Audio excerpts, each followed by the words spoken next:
what's up? My name is Daneaz. Welcome back to my channel. I started this channel because I really love Jesus and I love sharing my faith journey and things that I'm learning. So today I want to talk about jealousy, how dangerous that posture is, and what we can do to not be jealous. Now, I don't know about you guys, but I grew up like a pretty competitive person. Being competitive isn't bad, so don't jump on me right now, but being competitive at the expense of others is not only self-destructive, but it actually destroys the environment and the people in your environment. So I actually want to start off with talking about like how to deal with jealousy. So there's different ways to deal with jealousy.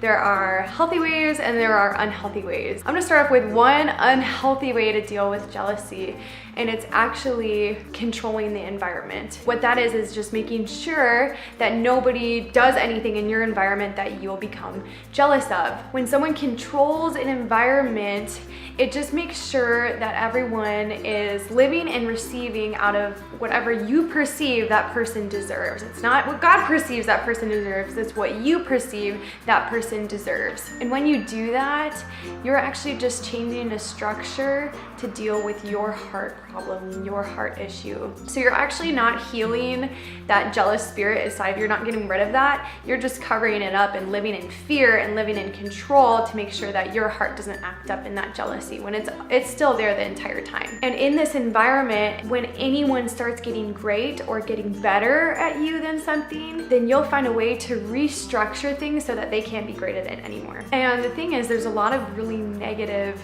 side effects from controlling an environment like that. And one of the biggest ones, I think, is that as an environment or as a whole, like, you'll never get anything done. When you control an environment, you're actually stifling creativity, innovation. You'll never invent anything different. You really can't bring influence anywhere you go because everything and everybody is the same. And a passage that's really cool in the Bible is in 1 Corinthians chapter 12, and it talks about how the body of Christ is like a human body. Everyone are different parts, but they all work together and we all need each other. It says, the eye can't say to the hand, I don't need you.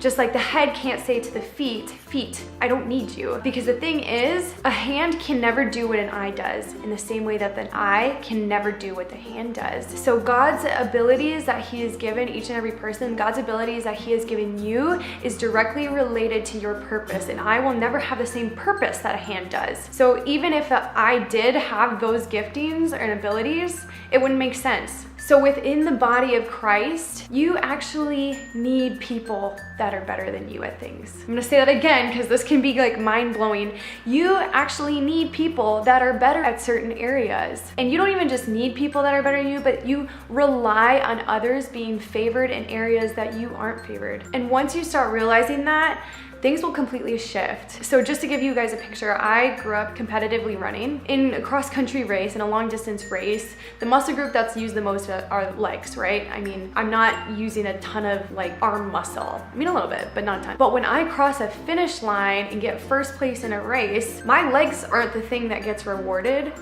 Me as a person, me as a whole, my whole body actually gets that same reward. So once you actually start honoring the gifts and abilities that you don't have, but that rest on other people, then you can actually start partaking in the harvest and the gifting that somebody actually worked a lot harder to get than you. And that's actually a really cool thing if you think about it.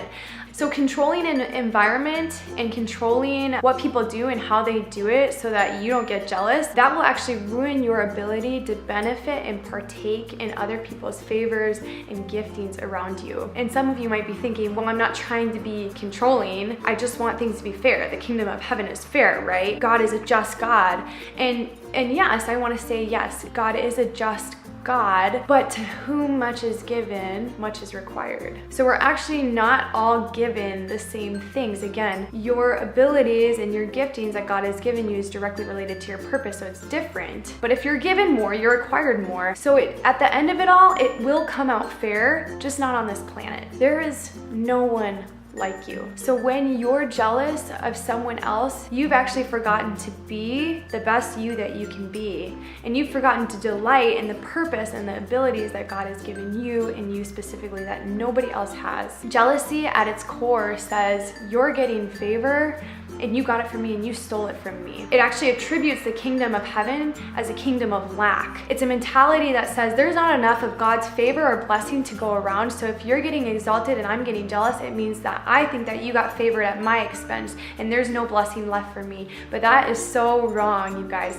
The kingdom of heaven is a kingdom of abundance. There's an abundance of favor and abundance of blessing, but we all get different favor and different blessings according to the purposes that God has set out for us. So what is the healthy way to deal with jealousy? You're not gonna like this answer, but it's to actually serve people that have the favor that you're jealous of. Some of you guys are like, okay, what's another way? Honestly, that's like the best way to rid yourself of jealousy. And what that is, it's taking a posture of humility. So when you humble yourself and you start recognizing the gifting and abilities that God has given other people, you start to recognize that you have your own gifting and your own abilities. But while you're discovering that, you actually get to partake in that same anointing and favor that other person is receiving as well. So I hope that was encouraging or revealing in some type of way. I know that's been something that I've had to work on and am still working on. If you like this video, I really appreciate it if you give it a thumbs up. Go ahead and leave questions or anything in the comment section down below. I'd love to see what you guys have to say. Hit subscribe to see more videos, and I will see you guys next time.